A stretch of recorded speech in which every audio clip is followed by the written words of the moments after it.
अपन पढ़ रहे थे, ठीक है, लास्ट क्लास के अंदर जेएडी, जिसका मतलब होता है ज्वाइंट एप्लीकेशन डॉक्यूमेंट डेवलपमेंट। ठीक है, तो जेएडी का फुल फॉर्म क्या होता है? Joint application development. तो जेएडी टूल होता है जो कि क्या होता है, रिक्वायरमेंट गैदरिंग के अंदर यूज किया जाता है, जिसका जेएडी है। जेएडी का फुल फॉर्म क्या होता है? तो ज्वाइंट एप्लीकेशन डेवलपमेंट। इसकी सहायता से क्या किया जाता है? तो जेएडी जो टूल है उसकी सहायता से multiple multiple team manager team manager, leader के डेटा को एनालाइज किया जाता है। क्या किया जाता है? मल्टीपल जो टीम मैनेजर हैं, लीडर हैं, उसके डेटा को क्या किया जाता है? डेटा को एनालिसिस किया जाता है। तो अपने को पूछा जाए रिक्वायरमेंट गैदरिंग टूल के अंदर जेएडी का फुल फॉर्म क्या है? तो जेएडी का फुल फॉर्म होता है joint application development tool. Joint application जो डेवलपमेंट टूल होता है उसकी सहायता से किया जाता है। जो मल्टीपल टीम मैनेजर होते हैं, वो मल्टीपल टीम मैनेजर या लीडर या फिर उनके डेटा को क्या किया जाता है? एनालिसिस किया जाता है। अब जैसे कि मान लीजिए कि एक टीम बनाया जाता है, ज्वाइंट एप्लीकेशन डेवलपमेंट टीम। उसके अंदर क्या किया जाता है? उनको एक एप्लीकेशन डेवलपमेंट करने के लिए एक टीम को दिया जाता है। तो फिर क्या किया जाता है? ऐसे 3-4 टीमें होती हैं और सबको वो सेम ही वर्क दिया जाता है, और फिर देखा जाता है कि उनके जो परफॉर्मेंस है वो डेटा को क्या करते हैं? एनालाइज करते हैं। तो जेएडी टूल होता है जो ज्वाइंट एप्लीकेशन डेवलपमेंट टूल होता है, उसमें क्या किया जाता है? उसकी सहायता से मल्टीपल टीम मैनेजर, लीडर के डेटा को क्या किया जाता है? एनालाइज किया जाता है। उसके बाद में अपन बात करते हैं नेक्स्ट रिक्वायरमेंट गैदरिंग टूल की, तो वो है यूजर स्टोरीज। क्या है? User stories. यूजर स्टोरेज के अंदर क्या आता है? मल्टीपल क्लाइंट के रिव्यू, सजेशन से डेटा को क्या किया जाता है? कलेक्ट किया जाता है। तो यूजर स्टोरेज क्या होता है? तो यूजर स्टोरेज के अंदर मल्टीपल क्लाइंट मल्टीपल क्लाइंट के रिव्यू, सजेशन से डेटा कलेक्ट करना। क्या करना? डेटा को कलेक्ट करना। तो अपने को पूछा जाए कि जो यूजर स्टोरेज है उसके अंदर क्या क्या आता है? तो यूजर स्टोरेज के अंदर जो रिक्वायरमेंट गैदरिंग टूल होता है, ठीक है, उसके अंदर जो डेटा है उस डेटा को कैसे किया जाता है इकट्ठा? तो उसके अंदर मल्टीपल क्लाइंट के रिव्यू, मल्टीपल जो क्लाइंट्स होते हैं उनके क्या लिए जाते हैं? रिव्यू लिए जाते हैं। अपन जैसे अपने पास से भी जो प्ले स्टोर है उसके अंदर कैसे लिया जाता है हर चीज का रिव्यू? जैसे अपन कोई पे भी जाते हैं तो उसमें जो डेटा का रिव्यू लिया जाता है, सजेशन लिया जाता है, उससे क्या है कि यूजर का वो है, वो डेटा को क्या किया जाता है? कलेक्ट किया जाता है। तो मल्टीपल क्लाइंट के रिव्यू, सजेशन से डेटा को क्या किया जाता है? कलेक्ट किया जाता है। ये था लास्ट जो टूल था, ठीक है, टेक्निक थी जो कि रिक्वायरमेंट गैदरिंग की थी। अब अपन पढ़ते हैं कि जो कितने टाइप्स की रिक्वायरमेंट होती है। तो यहाँ पर 2 टाइप्स की रिक्वायरमेंट होती है। कैसे रिक्वायरमेंट होती है? 2 टाइप्स रिक्वायरमेंट। कितने टाइप की रिक्वायरमेंट है? 2 टाइप्स की रिक्वायरमेंट है। तो इसके अंदर बात करें तो एक तो है फंक्शनल रिक्वायरमेंट। कौन सी है? फंक्शनल। और दूसरी है वो कौन सी है? Non functional. तो रिक्वायरमेंट है वो कितने टाइप की है? तो एक तो है फंक्शनल और दूसरी कौन सी है? Non functional. जो फंक्शनल रिक्वायरमेंट है, ठीक है, वो क्या होता है? तो वो जो अपने क्लाइंट या स्टेक होल्डर होते हैं उनकी मेन रिक्वायरमेंट होती है। तो फंक्शनल रिक्वायरमेंट क्या होती है? क्लाइंट क्लाइंट और स्टेक होल्डर, क्लाइंट और स्टेक होल्डर होते हैं जो, ठीक है, कंपनी के अंदर, उसकी क्या होती है? Main requirement. तो अपने को पूछा जाए तो मेन रिक्वायरमेंट कौन सी है? तो फंक्शनल रिक्वायरमेंट होती है। कौन सी होती है? Main requirement. ठीक है, ये क्लाइंट और जो स्टेक होल्डर होती है उनकी क्या होती है? मेन रिक्वायरमेंट होती है। वो कौन सी होती है? फंक्शनल रिक्वायरमेंट होती है। और नॉन फंक्शनल रिक्वायरमेंट होती है जो कि बेस्ड ऑन क्लाइंट और यूजर एक्सपेक्टेशन। तो यूजर है उसकी एक्सपेक्टेशन के आधार पर जो रिक्वायरमेंट बताई जाती है, क्लाइंट के जो एक्सप्रेशन के आधार पर होती है, वो कैसी होती है? नॉन फंक्शनल रिक्वायरमेंट होती है। अब अपन इसको थोड़ा डिटेल में पढ़ते हैं, फंक्शनल रिक्वायरमेंट और नॉन फंक्शनल को। तो सबसे पहले अपन पढ़ते हैं फंक्शनल रिक्वायरमेंट क्या होती है। Functional requirement. तो फंक्शनल रिक्वायरमेंट की अपन अगर बात करें तो इसके अंदर क्या बात करते हैं? तो यहाँ पर सिस्टम की फंक्शनलिटी को समझने में सहायता करता है। तो जो फंक्शनल रिक्वायरमेंट होती है वो क्या काम करती है? तो सिस्टम की फंक्शनलिटी, मतलब सिस्टम कैसे काम करता है, फंक्शनलिटी को समझने में सहायता करता है, समझने में सहायता करता है। ठीक है, तो जो फंक्शनल रिक्वायरमेंट है वो सिस्टम की फंक्शनलिटी को क्या करता है? समझने में सहायता करता है। और ये कैसी रिक्वायरमेंट होती है? तो ये मैंडेटरी रिक्वायरमेंट होती है। कैसी होती है? मैंडेटरी। ऐसी रिक्वायरमेंट अगर पूछा जाए कौन सी मैंडेटरी, तो फंक्शनल रिक्वायरमेंट होता है। वो कैसी रिक्वायरमेंट होती है? मैंडेटरी रिक्वायरमेंट होती है। कैसी होती है? मैंडेटरी रिक्वायरमेंट होती है। और फंक्शनल जो रिक्वायरमेंट है इसको क्या करता है? डिफाइन करना बहुत ईजी होता है। फंक्शनल रिक्वायरमेंट होता है उसको करना क्या होता है? ईजी होता है। तो रिक्वायरमेंट फंक्शनल रिक्वायरमेंट को डिफाइन करना, फंक्शनल रिक्वायरमेंट को डिफाइन करना क्या होता है, इजी होता है। क्या होता है, इजी होता है। तो अपनी जो फंक्शनल रिक्वायरमेंट है उसको क्या है, उस फंक्शनल रिक्वायरमेंट को डिफाइन करना क्या होता है, इजी होता है। क्या होता है, इजी होता है। और ये किस पर फोकस करती हैं, तो फोकस ऑन यूजर रिक्वायरमेंट। ये किस पे फोकस करती है, फोकस ऑन यूजर रिक्वायरमेंट। ये यूजर की जो रिक्वायरमेंट है, उस यूजर की रिक्वायरमेंट को क्या करती है, फोकस करती है। ठीक है। और ये सिस्टम प्रोजेक्ट के वर्किंग को बताती है कि सिस्टम और प्रोजेक्ट है वो किस प्रकार वर्क कर रहा है। तो ये कौन बताती है, ये फंक्शनल रिक्वायरमेंट बताती है। तो ये सिस्टम, ये जो प्रोजेक्ट है अपना, उस प्रोजेक्ट के वर्किंग को बताती है। ठीक है, वर्किंग को बताती है। और ये सिस्टम और उसके कंपोनेंट्स को भी डिफाइन करती है। ये क्या करती है, ये सिस्टम और उसके कंपोनेंट्स को डिफाइन करती है। सिस्टम और उसके कंपोनेंट्स को क्या करती है, डिफाइन करती है। तो ये क्या होती है, फंक्शनल रिक्वायरमेंट होती है। जैसे कि अगर एग्जांपल देखें, log in user by OTP. अब ओटीपी के द्वारा जो यूजर लॉगिन करेगा, ये कैसी होगी, फंक्शनल रिक्वायरमेंट हो गई। अब उसके बाद में अगर एक्स्ट्रा चीज में देखेंगे कि यूजर के पास ओटीपी 2 मिनट में आएगा, या ओटीपी आया वो सिक्योरिटी के साथ में आना चाहिए, वो किसी भी प्लेटफॉर्म पे आना चाहिए। ठीक है। और उसकी परफॉर्मेंस अच्छी होनी चाहिए ओटीपी की। और ओटीपी का जो क्वालिटी है, मतलब कि ओटीपी की जो डिजिट्स है वो ज्यादा होनी चाहिए। तो इस प्रकार की जो चीजें होगी वो क्या होगी, नॉन फंक्शनल में आएगी। लेकिन जो फंक्शनल में क्या है कि सिर्फ सिंपल आएगी कि अपन लॉगिन करते हैं यूजर का ओटीपी के द्वारा। तो फंक्शनल रिक्वायरमेंट ऐसी रिक्वायरमेंट है जो कि क्या करती है, सिस्टम की फंक्शनलिटी को समझने में मदद करती है। मैंडेटरी रिक्वायरमेंट होती है। और फंक्शनल रिक्वायरमेंट को डिफाइन करना भी इजी होता है। ठीक है। तो फंक्शनल रिक्वायरमेंट होती है वो किस पर बेसिस होती है, यूजर की रिक्वायरमेंट पर बेसिस होती है। और ये क्या करती है, सिस्टम और प्रोजेक्ट की जो वर्किंग है उसको क्या करती है, बताती है। और साथ में ये क्या करती है, सिस्टम और उसके जो कंपोनेंट्स है उनको क्या करती है, डिफाइन करती है। तो वो कौन सी होती है, फंक्शनल रिक्वायरमेंट होती है। और इसके अंदर एग्जांपल की बात करें तो लॉगिन यूजर बाय ओटीपी। अब अपन बात करते हैं नॉन फंक्शनल रिक्वायरमेंट को। कौन सी, नॉन फंक्शनल रिक्वायरमेंट। कौन सी रिक्वायरमेंट, नॉन फंक्शनल रिक्वायरमेंट। इसके अंदर अपन बात करें नॉन फंक्शनल रिक्वायरमेंट, ये क्या करती है, जो नॉन फंक्शनल रिक्वायरमेंट है, ठीक है, ये सिस्टम की परफॉर्मेंस पर बेस्ड होती है। अगर पूछा जाए फंक्शनलिटी पर बेस होती है वो तो होती है फंक्शनल रिक्वायरमेंट। जो सिस्टम की परफॉर्मेंस पे बेस होती है वो कौन सी होती है, नॉन फंक्शनल। तो अपने को याद रखना है कि सिस्टम की परफॉर्मेंस परफॉर्मेंस पर बेस्ड होती है। ठीक है। अपने को पूछा जाए कौन सी रिक्वायरमेंट है जो सिस्टम की परफॉर्मेंस पे बेस्ड होती है, फंक्शनल या नॉन फंक्शनल। तो नॉन फंक्शनल होती है वो क्या होती है, सिस्टम की परफॉर्मेंस पे बेस्ड होती है। ठीक है। और ये कैसी रिक्वायरमेंट है, ये ऑप्शनल है। क्या है, ऑप्शनल है। ऑप्शनल है मतलब कि अब अपने का ओटीपी 3 मिनट में आना चाहिए, ये ऑप्शनल हो गया। लेकिन ओटीपी आना चाहिए, ये क्या है, मैंडेटरी है। तो ये ऑप्शनल रिक्वायरमेंट होती है। कैसी होती है, फंक्शनल होती है वो मैंडेटरी होती है। और जो नॉन फंक्शनल होती है वो कैसी होती है, ऑप्शनल रिक्वायरमेंट होती है। कैसी होती है, ऑप्शनल रिक्वायरमेंट। अब नॉन फंक्शनल रिक्वायरमेंट है, इसको डिफाइन करना क्या होता है, हार्ड होता है।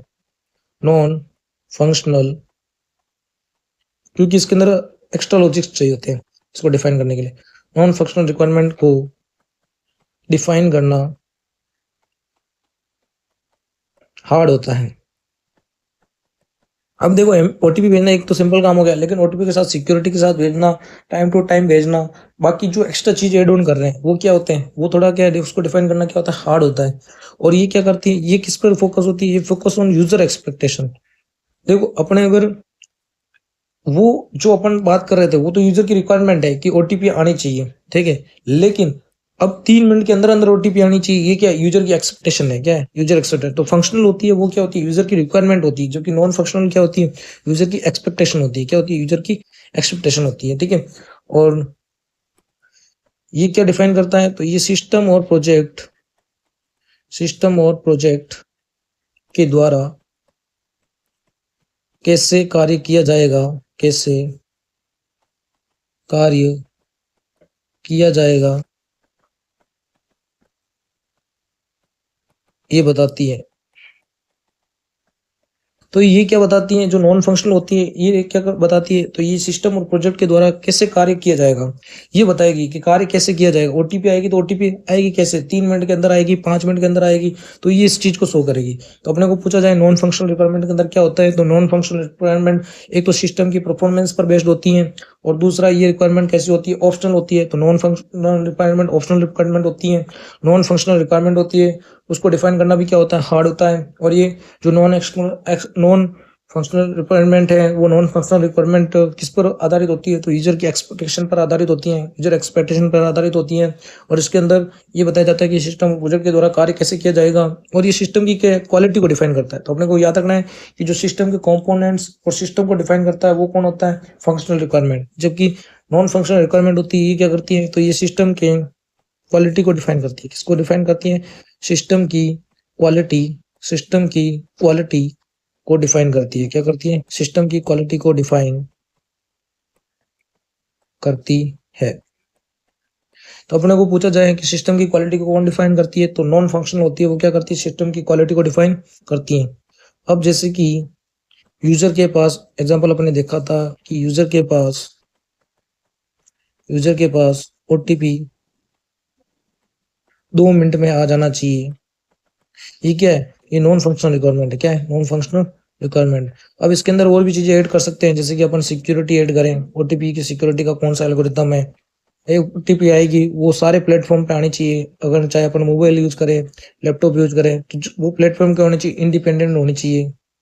ये क्या हो गया, एड ऑन हो गई एक्स्ट्रा, ठीक है। तो ये नॉन फंक्शनल में आ गई, security, platform evident, portability, OTP है उस ओटीपी को किसी एक टेक्नोलॉजी से दूसरी टेक्नोलॉजी में कन्वर्ट किया जा सकता हो, परफॉर्मेंस हो गई, ठीक है। ओटीपी की परफॉर्मेंस मतलब कि ओटीपी टाइम टू टाइम आनी चाहिए, ठीक है। और क्वालिटी, तो ये सारी चीजें एड ऑन होती है, ये क्या हो जाती है, नॉन फंक्शनल रिक्वायरमेंट हो जाती है। कैसी हो जाती है, नॉन फंक्शनल रिक्वायरमेंट हो जाती है, ठीक है। अब अपन इसके बाद में रिक्वायरमेंट गैदरिंग कंप्लीट करने के बाद में अपन पढ़ते हैं फिजिबिलिटी स्टडी। कौन से पढ़ाते हैं, फिजिबिलिटी स्टडी, ठीक है। तो अपन ये टॉपिक क्लियर हो गया अपना। अब अपन पढ़ते हैं फिजिबिलिटी स्टडी, नेक्स्ट टॉपिक, ठीक है। Feasibility study. अब फिजिबिलिटी स्टडी क्या होता है, मैंने इसका ओवरव्यू पहले दिया था क्लास के अंदर, ठीक है, एचडीएलसी के स्टेप्स के अंदर। तो फिजिबिलिटी स्टडी के द्वारा क्लाइंट की रिक्वायरमेंट के बेस पर डिसाइड किया जाता है कि यह कि सिस्टम को डेवलप किया जा सकता है या नहीं किया जा सकता, या फिर सिस्टम को डेवलप करने के लिए क्लाइंट की रिक्वायरमेंट को चेंज करना होगा। तो अपन फिजिबिलिटी स्टडी के अंदर क्या बताते हैं, तो फिजिबिलिटी स्टडी के द्वारा फिजिबिलिटी स्टडी के द्वारा फिजिबिलिटी स्टडी के द्वारा क्लाइंट की रिक्वायरमेंट के बेस्ड पर यह डिसाइड किया जाता है उस सिस्टम को डेवलप किया जा सकता है या नहीं किया जा सकता, सिस्टम को डेवलप किया जा सकता है या नहीं किया जा सकता है। ये कौन बताता है अपने को, फिजिबिलिटी स्टडी बताता है। इस सिस्टम को है उसको क्लाइंट की जो भी रिक्वायरमेंट है उसके आधार पर इस सिस्टम को डेवलप किया जा सकता है या नहीं किया जा सकता, ये कौन बताता है, ये फिजिबिलिटी स्टडी बताता है। या फिर सिस्टम को अगर डेवलप करना है तो क्या क्लाइंट की जो रिक्वायरमेंट है उसको चेंज करना पड़ेगा, या फिर जो सिस्टम है उस सिस्टम को डेवलप करने के लिए क्लाइंट की रिक्वायरमेंट को चेंज करना होगा।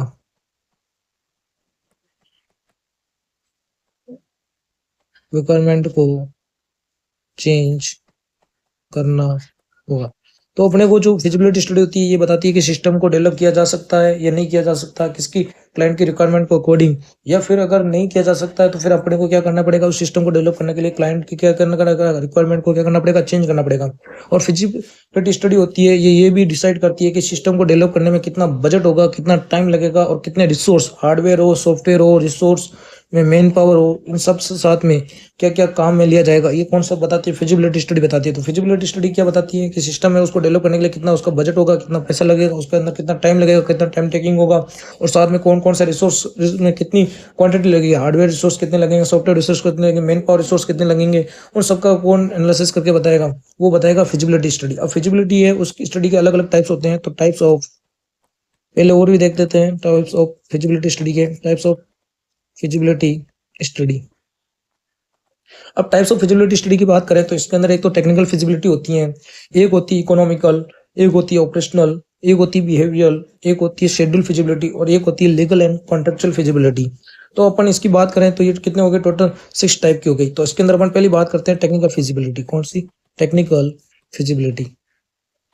टेक्निकल फिजिबिलिटी, टेक्निकल फिजिबिलिटी में क्या क्या चीज़ें आ जाएगी, ऐसी चीज़ें आ जाएगी जो सिस्टम को डेवलप करने के लिए टेक्निकल रिसोर्स की बात करें। ठीक है, टेक्निकल रिसोर्स में क्या आ गया, तो टेक्निकल में अपना हार्डवेयर आ गया, टेक्निकल में और क्या आ गया, सॉफ्टवेयर। तो टेक्निकल फिजिबिलिटी के अंदर डेवलप करने के लिए टेक्निकल रिसोर्स चेक करेंगे। तो टेक्निकल रिसोर्स में क्या आ गया, हार्डवेयर, और क्या आ गया, सॉफ्टवेयर। तो ऐसे रिसोर्स जो टेक्निकल रिसोर्स है उनको डिफाइन करेंगे इसके अंदर। ठीक है, जैसे कि और क्या आ गया, जैसे कि टेक्निकल मैन। अब जब अपने को पता है हर कोई इंसान तो कोई भी अपना सिस्टम या सॉफ्टवेयर डेवलप नहीं कर सकता, वही बंदा कर सकता है जो क्या हो, टेक्निकल मैन पावर हो। कैसी पावर हो, technical man power, skill knowledge. ऐसा बंदा जिसके पास में क्या हो, टेक्निकल स्किल्स की नॉलेज हो, ऐसी मैन पावर भी अपने को क्या है, उस हिसाब से चाहिए। अब कोई अपन को सिस्टम डिजाइन करना है लेकिन अपने पास ऐसी टेक्निकल मैन पावर नहीं है जो सिस्टम को डिजाइन कर सके, तो वो भी अपने को कौन बताएगा, फिजिबिलिटी स्टडी बताएगा। तो फिजिबिलिटी स्टडी में कौन सी स्टडी, टेक्निकल फिजिबिलिटी। तो सिस्टम को डेवलप करने के लिए अगर न्यू टेक्नोलॉजी जरूरत है तो वो भी स्टडी करेंगे, तो वो स्टडी कौन बताएगा, वो टेक्निकल फिजिबिलिटी बताएगा। उसके बाद में अपन दूसरी बात कर रहे हैं, सेकंड नंबर फिजिबिलिटी, वो कौन सी, इकोनॉमिकल।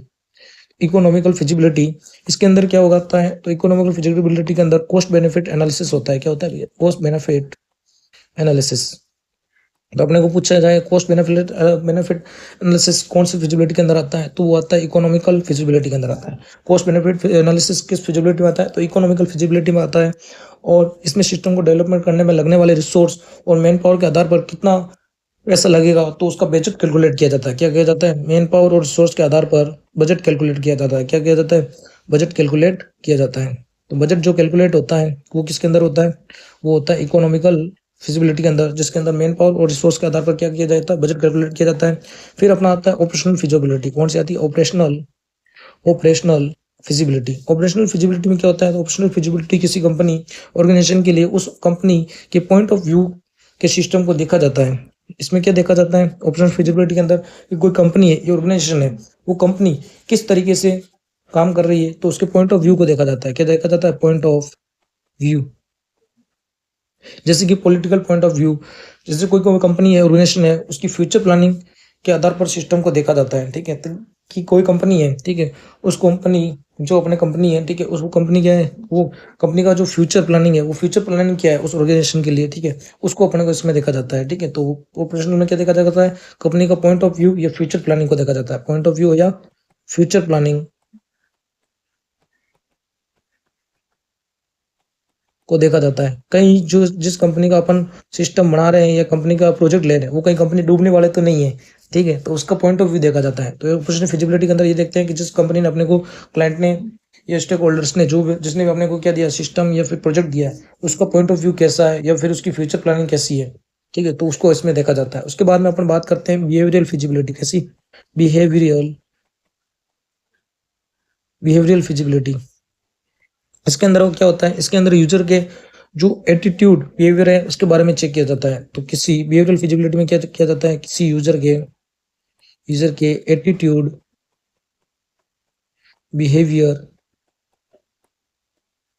के बारे में चेक किया जाता है। फिजिबिलिटी मतलब कि उसको अपन चेक कर रहे हैं, ठीक है, वो फिजिबल है या नहीं। फिर उसके बाद में शेड्यूल फिजिबिलिटी। अब शेड्यूल फिजिबिलिटी क्या हो गई, शेड्यूल फिजिबिलिटी हो गई कि सिस्टम है, उस सिस्टम को डेवलप करने के लिए कितना टाइम फ्रेम है, कितना अपने को टाइम लिमिट दिया हुआ है कि इस सिस्टम को किस टाइम लिमिट के अंदर, किस टाइम फ्रेम के अंदर डेवलप करना है। तो वो क्या हो जाएगी, शेड्यूल फिजिबिलिटी हो जाएगी। क्या हो जाएगी, शेड्यूल फिजिबिलिटी। तो सिस्टम को डेवलप करने के लिए लगने वाला टाइम, क्या लगने वाला टाइम, कंप्लीट होने के लिए लगने वाला टाइम क्या कहलाता है, शेड्यूल फिजिबिलिटी कहलाता है। उसके बाद में अपन बात करें तो लास्ट फिजिबिलिटी है, वो कौन सी है, legal and contractual. Legal and contractual legal and contractual feasibility, legal and contractual feasibility, इसके अंदर क्या होता है, इसके अंदर गवर्नमेंट के द्वारा बनाए गए रूल्स एंड रेगुलेशन को फुलफिल किया जाता है। ठीक है, तो इसके अंदर अपन वो भी देखेंगे कि जो अपन सिस्टम या प्रोजेक्ट पे काम कर रहे हैं वो गवर्नमेंट के रूल और रेगुलेशन को फॉलो कर रहा है कि नहीं कर रहा है, वो इलीगल तो नहीं है। तो गवर्नमेंट द्वारा बनाए गए रूल्स एंड रेगुलेशन को फुलफिल किया जाता है। तो अपने जो लीगल एंड कॉन्ट्रेक्चुअल फिजिबिलिटी होती है, इसके अंदर गवर्नमेंट के द्वारा बनाए गए रूल्स एंड रेगुलेशन को किया जाता है, फुलफिल किया जाता है। अब अपन बात करते हैं नेक्स्ट, जिसका क्या नाम है, SRS, जिसका फुल फॉर्म होता है सिस्टम रिक्वायरमेंट स्पेसिफिकेशन। एक तो ये आपको याद रखना है कि SRS का फुल फॉर्म क्या होता है, सिस्टम रिक्वायरमेंट स्पेसिफिकेशन। इसी का ही दूसरा नाम और भी है, वो क्या होता है, तो वो होता है सॉफ्टवेयर रिक्वायरमेंट स्पेसिफिकेशन। क्या होता है, सॉफ्टवेयर रिक्वायरमेंट स्पेसिफिकेशन, या फिर इसको रिक्वायरमेंट स्पेसिफिकेशन भी बोला जाता है, रिक्वायरमेंट स्पेसिफिकेशन। तो SRS होता है, वो SRS क्या होता है, सिस्टम रिक्वायरमेंट स्पेसिफिकेशन या सॉफ्टवेयर रिक्वायरमेंट स्पेसिफिकेशन या फिर रिक्वायरमेंट स्पेसिफिकेशन। अब ये SRS होता क्या है, तो SRS एक डॉक्यूमेंट होता है, क्या होता है, लीगल डॉक्यूमेंट। कैसा होता है, SRS एक फर्स्ट लीगल डॉक्यूमेंटेशन होता है। अब फर्स्ट लीगल डॉक्यूमेंटेशन का मतलब क्या है कि जैसे अपने को किसी कंपनी ने या क्लाइंट ने अपने को जो भी प्रोजेक्ट या सिस्टम बनाने को बोला है, उसके अंदर जो भी अपने उसकी रिक्वायरमेंट होती है, वो रिक्वायरमेंट है, वो सारी के सारे रिक्वायरमेंट उसको क्या कर देता है, मेंशन कर देता है। अब अपन अब क्या करते हैं, अपन अगर उस सिस्टम या प्रोजेक्ट को उसकी रिक्वायरमेंट के अकॉर्डिंग बना देते हैं, तो अपन दोनों के बीच में एक एग्रीमेंट पे साइन होता है, इसको क्या बोला जाता है, SRS बोला जाता है।